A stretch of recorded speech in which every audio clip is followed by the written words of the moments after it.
Hello, welcome to Manhwa Nuna, and today we will be recapping the manhwa called The Devil Who Kisses My Foot. Please like, comment and subscribe to help the channel grow. Enjoy. The manhwa kicks off at a lavish banquet packed with nobles who can't stop gawking at Lord Redford, the Marquis of Redford's son, and his wife, Lady Maria Redford, as they make their entrance hand in hand. The whispers start right away. They talk about how it has been a while since Maria made a public appearance, and that Lord Redford is so affectionate and caring when he is with her, but it doesn't take long for the gossip to turn sour. The nobles start nitpicking, saying Maria looks thinner and paler than she should, even with all the supposed love she gets from her husband. Then, as always, the conversation shifts to the real elephant in the room. The Redfords still don't have a child. The nobles speculate that the Redfords are going to have a problem if they don't produce an heir soon. They imagine Marquis Redford must be beside himself with worry, but, they say, he can't exactly throw Maria out just because she hasn't had a baby, especially when his son is so head over heels for her. They go on to suggest that the Marquis could step in if he wanted, but he's too soft-hearted to ruin his son's marriage. And of course, they add, Maria is lucky to have married into a family with such tender-hearted men. If she wants to show her gratitude, she'd better hurry up and get pregnant. Naturally, Maria hears every poisonous word. Needing to escape, Maria slips out to the balcony, seething. She can't help but think how pathetic and ignorant these so-called, well-educated nobles are. They pride themselves on their breeding, yet she hasn't heard a single intelligent thought come from any of them. Just then, who has been looking for her finds her and tells her Baron Surrey and his wife are eager to meet her. He flashes a smile at her as he beckons her to him. Inside, Maria seethes at the irony. These people have no idea what's really going on behind closed doors. To her, they're nothing more than vipers in fine clothing, hissing their lies. The image of her husband as some loving lord is a cruel joke. But, keeping up appearances, she forces a smile and agrees to follow him back inside. After the banquet, Maria's maid, Corey, is banging on the door, practically begging Maria to answer, her voice frantic.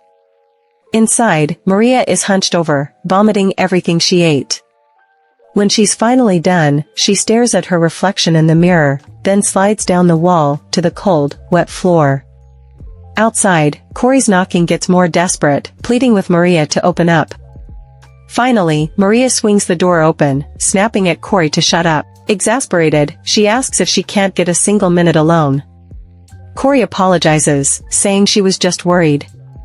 Maria asks if Corey thought she was about to end her life. Maria expresses a troubling sentiment, stating she wouldn't mind dying as it would be preferable to her current existence. When Corey urges her not to speak that way, Maria questions why she shouldn't. She describes her daily life as hellish, feeling she should attempt any means of escape. She reflects on how others are oblivious to the true meaning of being a Redford and the pain she endures. Maria likens her life to a prison, where she must pretend not to see or hear, maintaining a facade even when wounded or crippled. She laments that no one comprehends what she endures, for the sake of the Redford family's peace and honor. Her husband Jacques Redford, the eldest son of Marquis Redford, enters the room, asking her how she is feeling. Maria glares at him, demanding to know why he's entered her chambers. Jacques dismisses Corey, assuring he'll care for Maria. Once alone, he attempts to touch Maria's face, saying that the banquet must have been taxing for her and that she will feel better after some rest. Maria smacks his hand away and shouts for him to leave her alone, blaming him for her distress. Jacques tries to calm her, advising her not to shouldn't listen to what others say, and saying that they can take their time in getting pregnant. Moving away from him, Maria tells Jacques to come to her room later that night for intimacy. Surprised, he questions if she truly believes his earlier words were motivated by a desire for intimacy. Maria admits she'd prefer to avoid it but feels pressured by the events at the banquet. She reminds him of the gossip labeling her infertile and accusing her of potentially ending the Redford lineage. She tells him that he said that those busybodies, referring to the nobles, were excitedly gnawing away at her pride. She used to tell herself it was better to endure it than to suffer the stimulation. Just hold on, she thought, until she had a child. She tells Jacques she doesn't want to be intimate with a monster like him as she trembles, And he asks her if she means that she doesn't want to be intimate with someone who has a strange fetish like him. Jacques, the esteemed eldest son of the Redford family, can't even perform when it comes to making babies the normal way. He only gets excited when his partner is in pain because he's a sadist. Maria screams as she demands to know why he has to be this way. She collapses on the floor, wrenching, and questions why she is supposed to satisfy his guilty desires. Jacqueline coldly tells her to calm down, warning her that the servants might hear. She snaps back, daring the servants to hear their beloved young lord, who supposedly adores his wife as nothing but an animal. She taunts him, saying everyone in the house already knows about his sick hobby. What is he so afraid of? After all, his father would end anyone who dared speak of it. She continues, pointing out that Jacqueline doesn't even need his father's help. He is more than capable of handling things by himself. When he asks her what she means, she accuses him of making people disappear, just like he tried to do with his half-brother. His voice turns icy as he wants her not to go there, but she presses on, asking if he is disappointed that he failed to end his half-brother. She accuses him of sending his younger brother to war, hoping he will die there. Jacqueline never crossed his mind that his brother might return as a hero. She says she guesses that he is terrified that losing his half-brother he despises is coming back. Jacques, who has had enough, grabs her roughly, saying it doesn't matter if the servant hears, because he'll end all their lives anyway. He shoves her to the ground, dragging her back when she tries to crawl away. He reminds her that she agreed to be intimate with him that night, so what does it matter if they start now? Inside she's screaming, desperate to escape this nightmare. She only agreed to endure it, to numb the pain, but now she can't bear a second. She wants to escape from this misery, and pleads with someone, anyone, to save her as her husband becomes intimate with her without her consent. Meanwhile, Lowell returns. One of Lowell's companions inquired if something was amiss, to which Lowell responded that everything was fine and they should proceed. The house of Marquis Redford ruled at the center of the capital, so it came as no surprise that numerous nobles took a keen interest in the marriage of the eldest son, Jacques. It was beyond anyone's imagination that such an esteemed family would extend a marriage proposal to Maria Kreth, the youngest daughter of Baron Kreth's household. Her family had been on the verge of relinquishing their noble title due to overwhelming debt, so they were elated upon receiving the marriage proposal from the Redford family. Her parents and brothers were overjoyed, expressing their immense pride in her for saving their family. Whispers circulated that Lord Jacques' bride hailed from a financially ruined family and that she was undeserving of the marriage. Maria was acutely aware that she wasn't Jacques' equal and that their union was only possible because he had chosen her.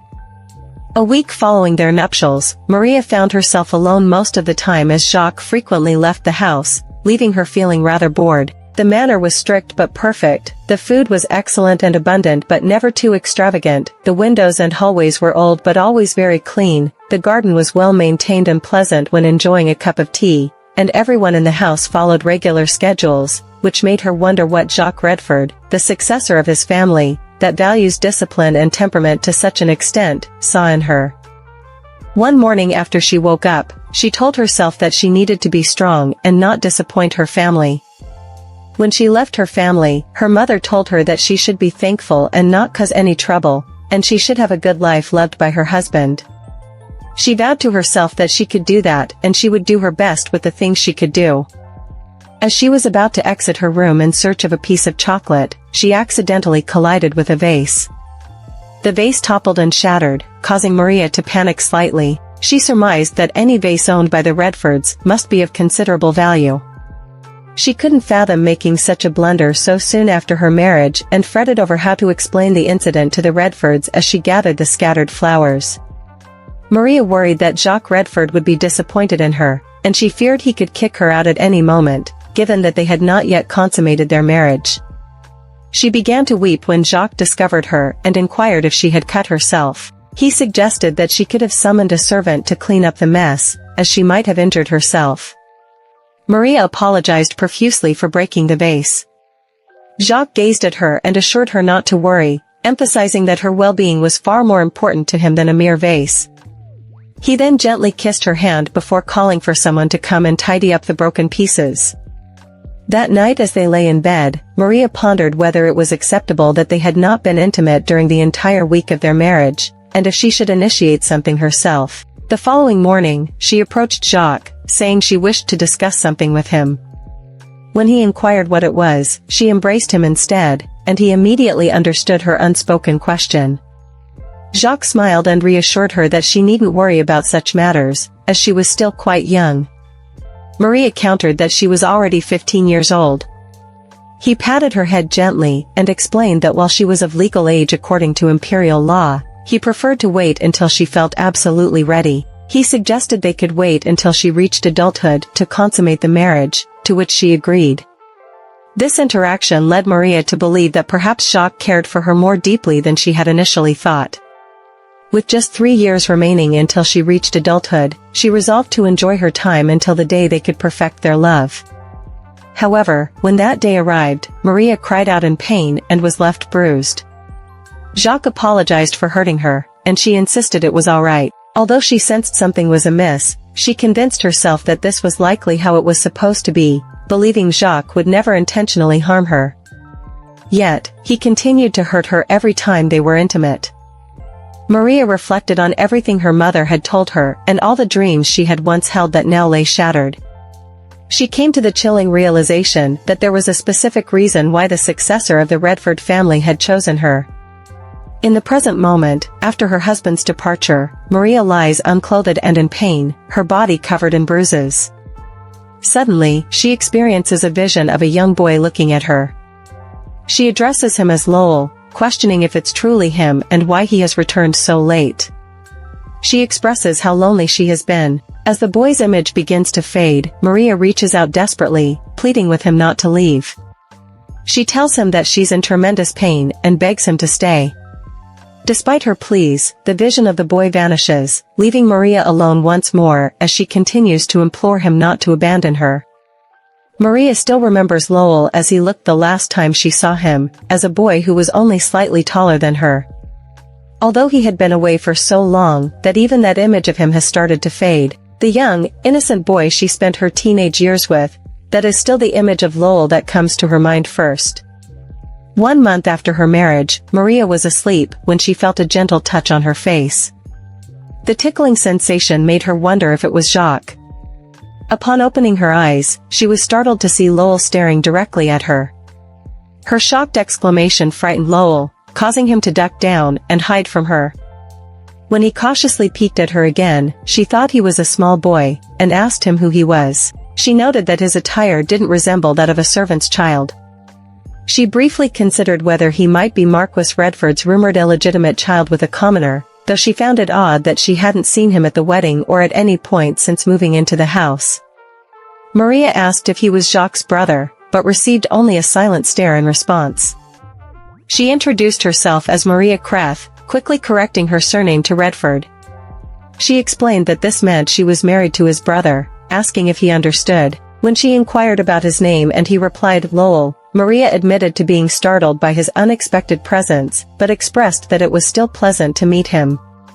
She then politely requested that he leave, explaining that it was improper for him to enter a married couple's room without permission.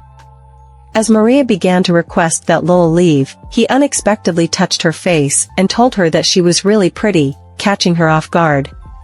She thanked him, causing him to hide again in embarrassment. Rising from the bed, Maria offered to escort him back to his room, asking him to lead the way. Lowell stood fidgeting, prompting Maria to inquire what was wrong and repeat her request to be shown to his room. He then revealed that he didn't have a room there and that it wasn't his home. Before Maria could ask any further questions, Lowell suddenly pushed past her and ran out. Maria pursued him, concerned that he might injure himself and that she could be held responsible. She was acutely aware of the importance of her marriage, not just for her role as the wife of the Redford successor, but also as a representative of the Kreth family, whose connection to the Redfords held immense value. As she chased after Lowell, she called out his name, pleading with him to stop running for fear of him getting hurt, and he ignored her entreaties. Took the stairs to the first floor, which led to the servants' quarters, and she told him that he wouldn't be able to run anymore, because there was nothing there. She told him that he should come and let them go to sleep, but he continued to run. The chase continued until Lowell descended the stairs leading to the basement. Maria hesitated at the entrance, deterred by the darkness, but ultimately decided to follow. She noted that while all manors typically had basements for food storage, the Redford basement didn't appear to serve that purpose. Its unexpected depth and darkness left her puzzled as to why Lowell would venture down there. The darkness of the basement suddenly evoked an old legend in Maria's mind, one that claimed the Redfords were descendants of a demon. She recalled this rumor dating back to the era of witch hunts, but quickly dismissed it as a baseless attempt to discredit the Redford family. Despite her rational thoughts, she couldn't help but wonder about its veracity. As she descended further, Maria reassured herself that it was merely a silly story. She called out Lowell's name again, but received no response. Upon reaching the bottom of the stairs, she encountered a solid steel gate that reminded her of a prison entrance, leaving her perplexed by its presence in the basement. Pushing the gate open, Maria discovered Lowell standing in the center of an extremely old room. The space was dimly lit by a single, very high window, which provided the only source of light. She told him that they should go back, because that place doesn't seem very nice. He looked at her and told her that that was where he stayed, which surprised her. Maria found it difficult to believe, observing that the room contained nothing but an old bed and table. She thought to herself that even the servants weren't made to live in such conditions. Lowell reminded her of her earlier statement about going to his room. He then instructed her to leave, and just as he was about to say something more, Jacques unexpectedly entered the room, smiling at Maria. Jacques told Maria that he had been looking for her everywhere, and then dragged her out of the basement. Maria was confused and asked him to slow down, wondering why he was in such a rush. Was he mad that she had gone down there? But instead of slowing down, Jacques just tightened his grip and practically dragged her all the way to their room. She had never seen him like this before. Once they got to the room, Jacques grabbed a towel, wiped his hand, and then told her, with a bit of frustration, that even if she was inside the manor, she shouldn't go wandering around random places, especially not in the middle of the night.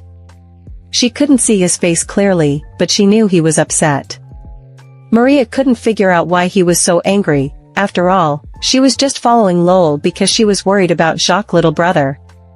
When she asked Jacques why Lowell was living in the basement, she noticed his eyes twitch, and that really freaked her out. Immediately, she regretted asking, realizing how bad it sounded.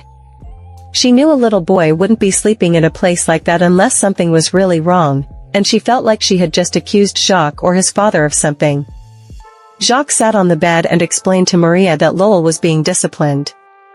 He bluntly told her that while Lowell was technically a Redford, he was the son of a lowly prostitute, who worked the streets, which probably explained his rough behavior. Jacques said Lowell should be grateful they even took him in when they could have just ignored him altogether.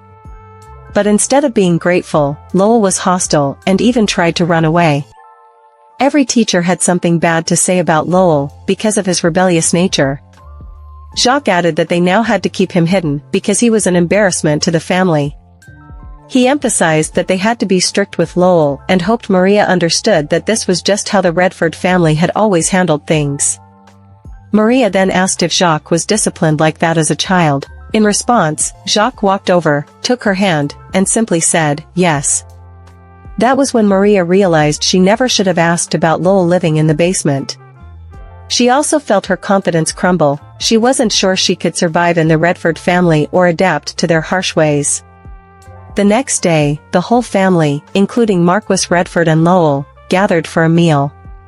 Suddenly, thunder boomed outside, and Lowell dropped his spoon, covered his ears, and started trembling in fear, crying out that he was scared. The Marquis, clearly fed up, slammed his hand on the table, grabbed Lowell from the floor, and yelled at him to sit up straight. Then he turned to Maria, saying that as she could see, Lowell was far from perfect.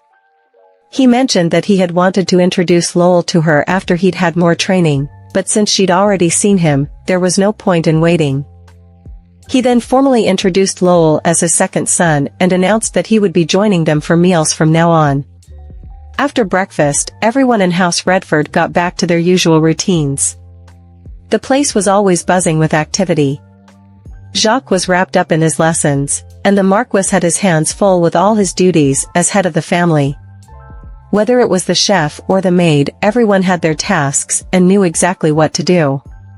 But there were two people who didn't quite fit in, Maria and Lowell. Maria found Lowell curled up in a corner, shaking because of the rain, so she sat down beside him and offered him some chocolates she had brought from the House of Bardem.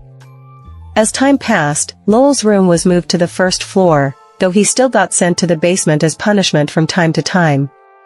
With the move, Maria and Lowell started seeing each other more often.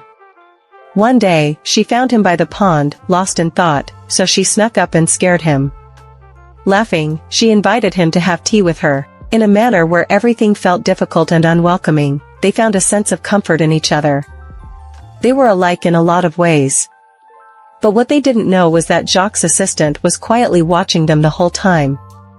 As they sat together having tea, Maria commented on how rosemary always has a deep and lasting scent. She playfully asked Lowell if he agreed, teasing him by calling him Countess Lowell.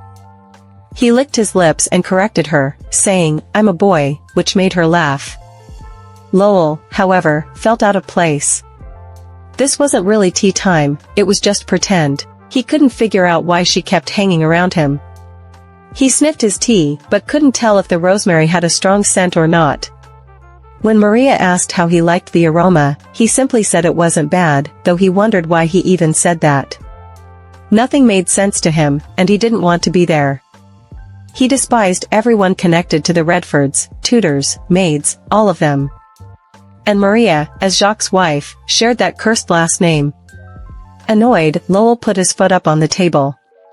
Maria gently scolded him, telling him to take his foot down and calling him Countess Lowell again. Irritated, he snapped, "I'm a boy." He pushed his hair out of his face and said he didn't want to play this game anymore. Maria noticed how long his hair had gotten and asked if he could even see through his bangs. When she reached out to touch his hair, he pushed her hand away and asked what she was doing. But in that moment, he realized that her touch wasn't aggressive like the adults. Maria then took the ribbon out of her own hair, saying it would be better if he tied his hair back so he could see more clearly. As she started to tie his hair, Lowell noticed that Maria wasn't really an adult yet either. In that house, she was probably the only one who could understand what he was going through. When Jacques returned to the manor, he immediately asked his assistant where Maria was. When he found out she was having tea with Lowell in the garden, he felt a wave of irritation. Meanwhile, in the garden, Maria had just finished tying up Lowell's bangs, and told him he looked so handsome. She suggested they trim his bangs, and asked the maid to fetch some scissors, but Lowell quickly said no. As Maria pleaded with him to get just a little trim, even offering him chocolate as a bribe, he stubbornly refused. When she tried to touch his hair again, he slapped her hand away. The slap hurt Maria and shocked Lowell, but he quickly regained his composure and firmly told her that he didn't want to cut his hair and never would. Maria was about to say something when she heard Jacques calling her name. She lit up with excitement and ran over to him, asking if he was back. Jacques told her he had cut his meeting short, just in case she was waiting for him. As they talked, Lowell watched them, realizing with a pang that he wasn't the only one Maria cared about. Jacques gave Lowell a cold, icy stare, before turning to Maria and telling her that Sir Grey had sent her a present. He asked if she'd like to go inside and take a look. As Jacques ushered Maria away from the garden, Lowell silently removed the ribbons from his hair, feeling more forgotten than ever. Later, the Marquis confided in Maria that the reason Lowell refused to cut his hair was because of a traumatic experience from his time at the brothel. One of the degenerates who frequented the place had abused Lowell with a dagger, leaving him with a deep fear of sharp objects. The mere sight of them was enough to send him into a panic. Fast forward 12 years to the present, and Marquis Redford informs Maria that their family has been invited to this year's Imperial banquet by His Majesty. He tells her that she must join them, as it's a great honor to be invited, and she should challenge herself to attend. Maria agrees, acknowledging that it's been a while since the last banquet, and adds that it's an honor since His Majesty sent the invitation himself. The Marquis explains that the reason there hadn't been any banquets lately was because the barbarians had been wreaking havoc, but now, thanks to Lowell, things have changed. He mentions they were worried something bad might happen since Lowell was just a child at the time, but no one expected he would return. Maria remarks that the Redford family's influence is stronger than ever because of Lowell, expressing her pride in him. Meanwhile, Jacques angrily slices his steak. The Marquis, however, dismisses the idea that their influence rests on Lowell alone, referring to him as that boy. He insists that the Redfords were always powerful, even without Lowell, and no one could deny that they are the greatest family in the empire. He adds that it's the duty of a noble to protect the nation. Maria can't help but think about how Lowell survived a war he was essentially sent to die in.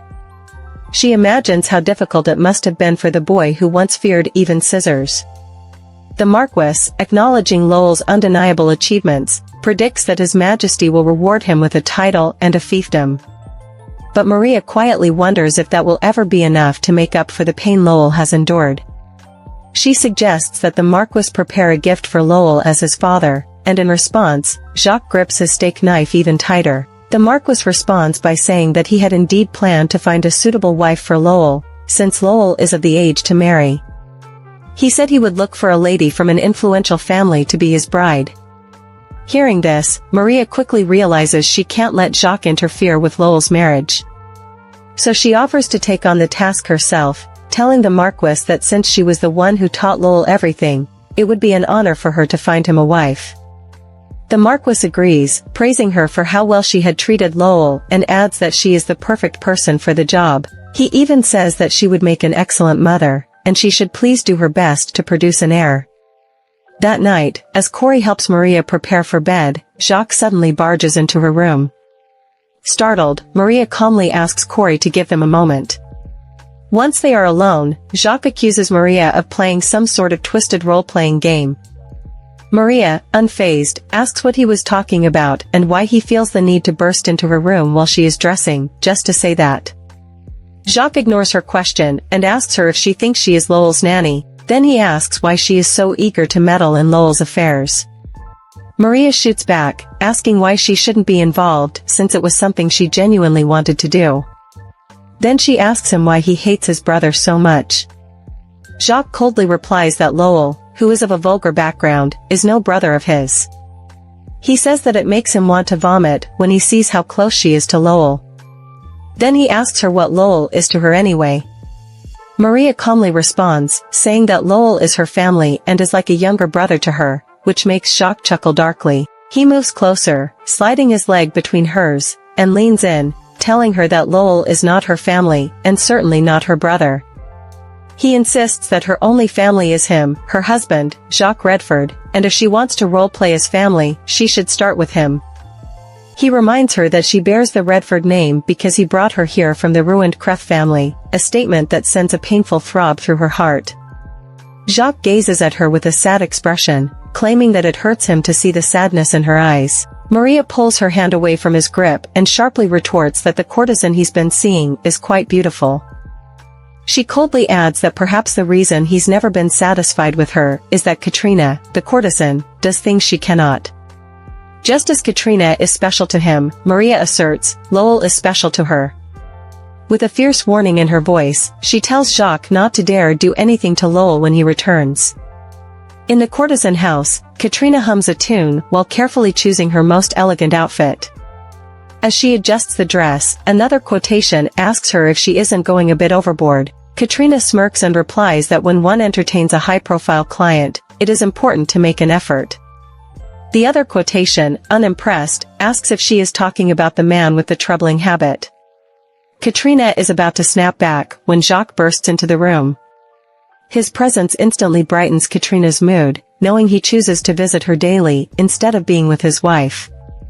Once they are alone, Jacques roughly pushes Katrina onto the bed, surprising her with his aggression.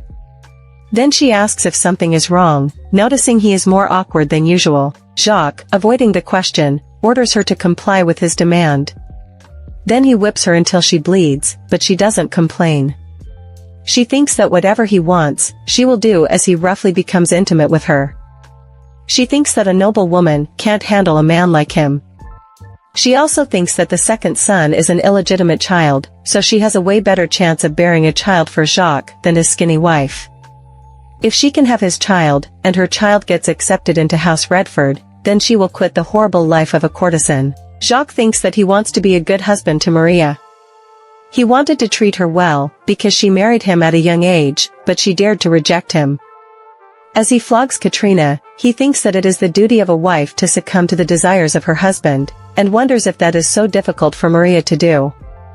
Back at the Redford house, Maria couldn't shake the memory of her conversation with Jacques. She was still reeling from the hurtful things he said and the cold expression on his face. It is clear to her now that he isn't willing to suppress his desires and meet her halfway. It took her years to realize that he is not someone who is willing to give her his all, and he merely thinks of her as a possession. She remembers the day in the garden when she found Lowell sitting in a corner. She had asked him if that was where he ran away to, and he denied it, insisting he hadn't run away. When she accused him of avoiding study, he told her to leave him alone and asked if she didn't have better things to do. Maria explained that she had finished all her books that morning and, with Jacques not home until the evening, the only thing left to do was play hide and seek with him. Lowell reluctantly agreed to hide, mumbling to himself about how much fun she'd have with that game. At that point, she hadn't thought of Lowell as anything special. He was just someone to pass the time with, a distraction from her boredom. But as they spent more time together, they grew close. Their bond deepened to the point where the idea of parting seemed unimaginable. Later, Jacques asked his assistant about Maria's activities for the day. The assistant reported that she spent the morning reading books and the afternoon with Master Lowell, which didn't sit well with Jacques. Curious, he asked what they were doing, and the assistant mentioned they were playing in the garden. Annoyed, Jacques instructed his assistant to bring Maria to him. When Maria joined Jacques for tea, he surprised her by announcing that they were going on vacation. Her eyes widened as she asked when they were leaving. Jacques revealed it would be the following day, which took her by even more surprise. He mentioned that he had already informed his father and they would be leaving early in the morning, so she should go to bed early. Maria set down her tea, puzzled by the last-minute nature of the trip and concerned that Jacques hadn't asked for her input on what was supposed to be a joint vacation. She voiced her feelings, saying the plan seemed rushed and she needed time to pack. Jacques stood up, moved closer as he told her that she could have the servants handle the packing. Sitting down beside her, he took her hand and told her that as a Redford, she shouldn't worry about such minor tasks. He continued by saying that he knows it was so last minute, but she knows how busy he has been with his professional training.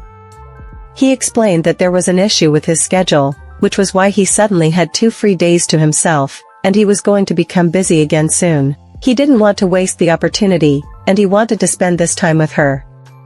Maria agreed to go, saying she was excited about the trip.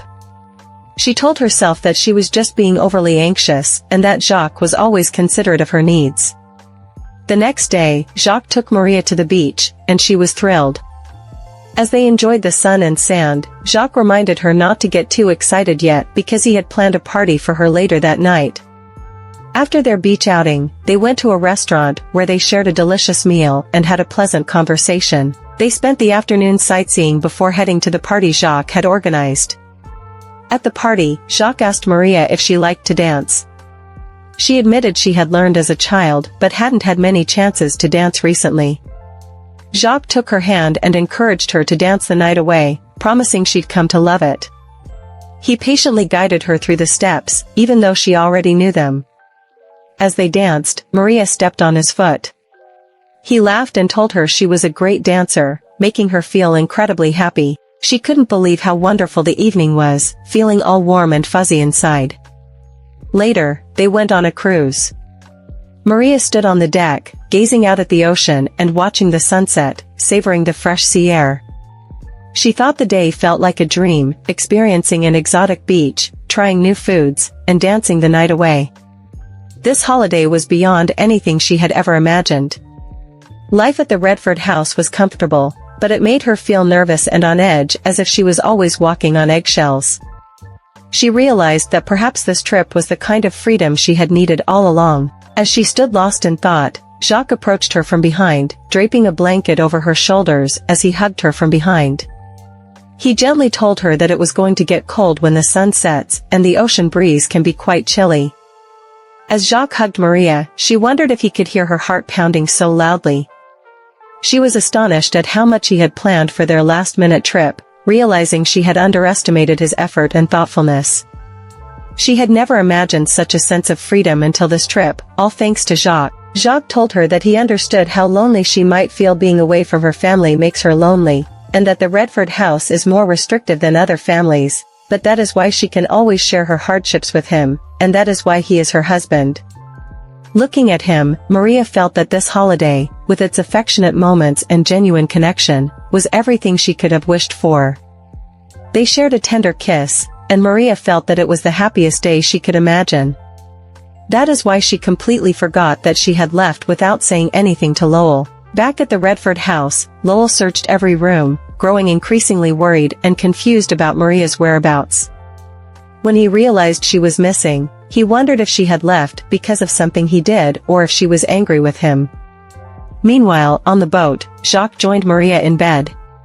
She was so drunk of delight, happiness, anticipation, and excitement, and she completely overlooked the fact that a young child was looking for her so desperately. Lowell stood in the hallways of the Redford house, thinking that he was so sorry, and that Maria should please come back. As things heated up between Jacques and Maria in bed, she found herself wondering if their first time would happen during the holiday.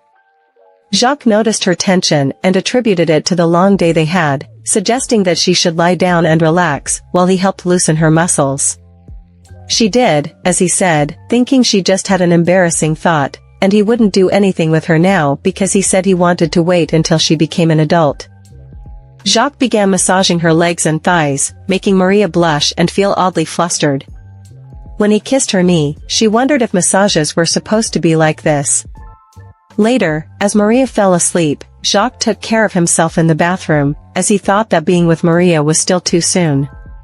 He thought that her wrists, her ankles, and the ankles are still too fragile, they need to be a bit sturdier, and once she has grown enough to be able to bear it, then she would be entirely his. The next day, when they returned to the Redford house, Lowell dashed out of the house, calling Maria's name as his maid chased after him.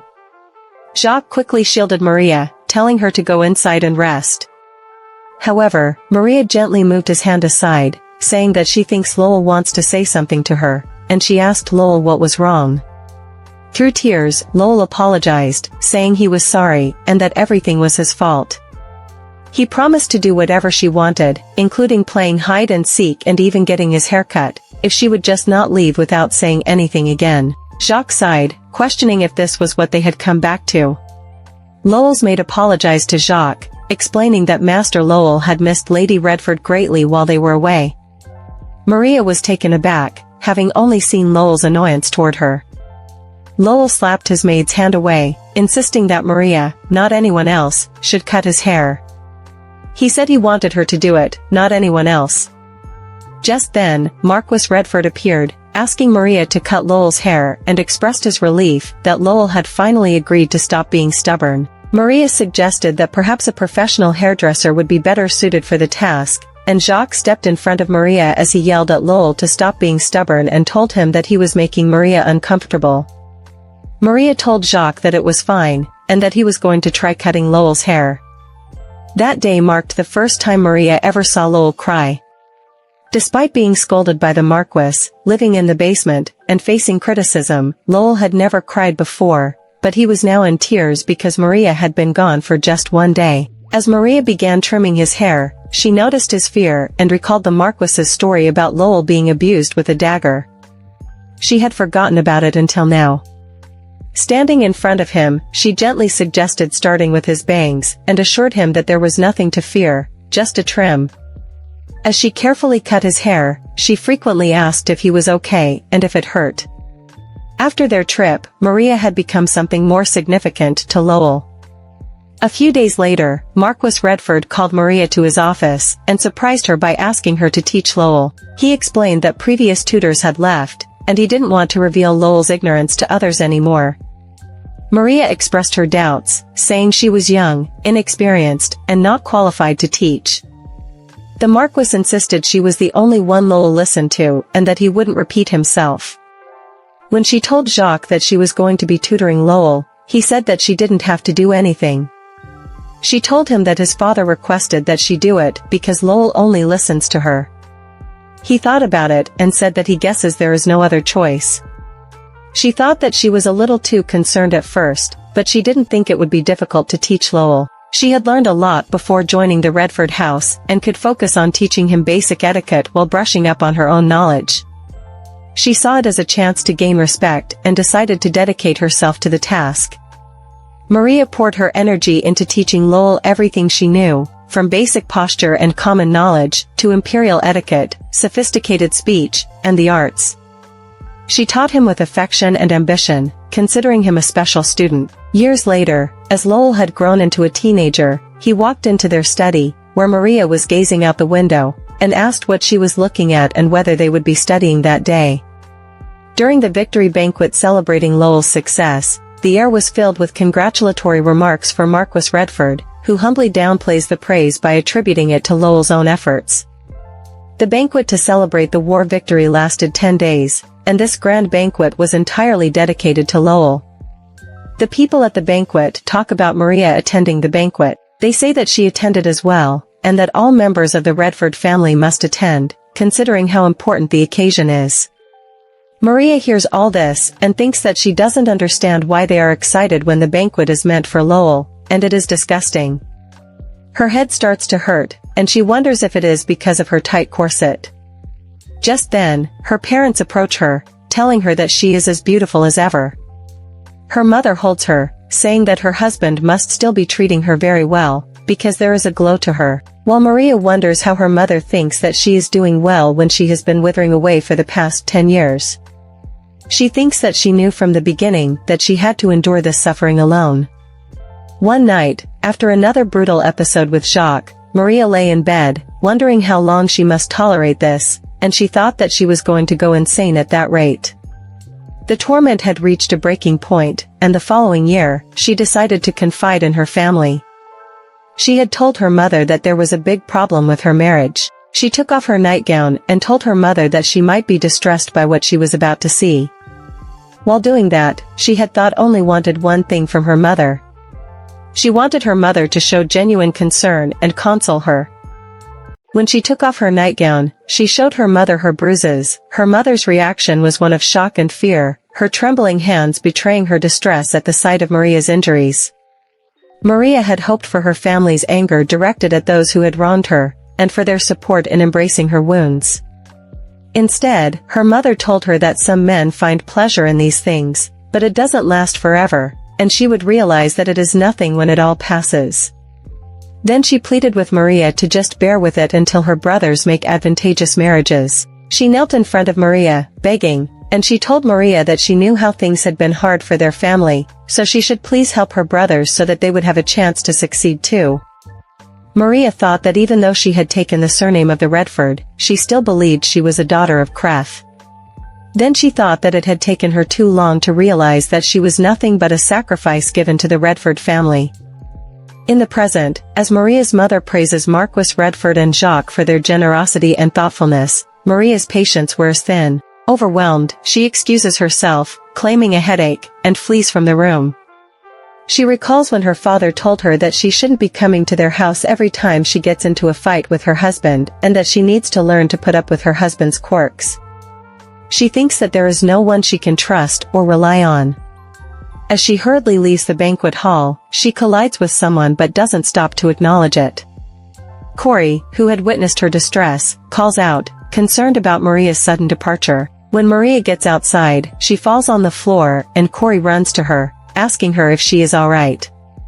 Shaking, she holds Corey and Corey hugs her back, telling her that she is here for her so she has nothing to worry about. She also tells Maria that they can return to the manor if she doesn't want to stay at the banquet anymore. Maria, however, pushes Corey away, determined to face her struggles alone.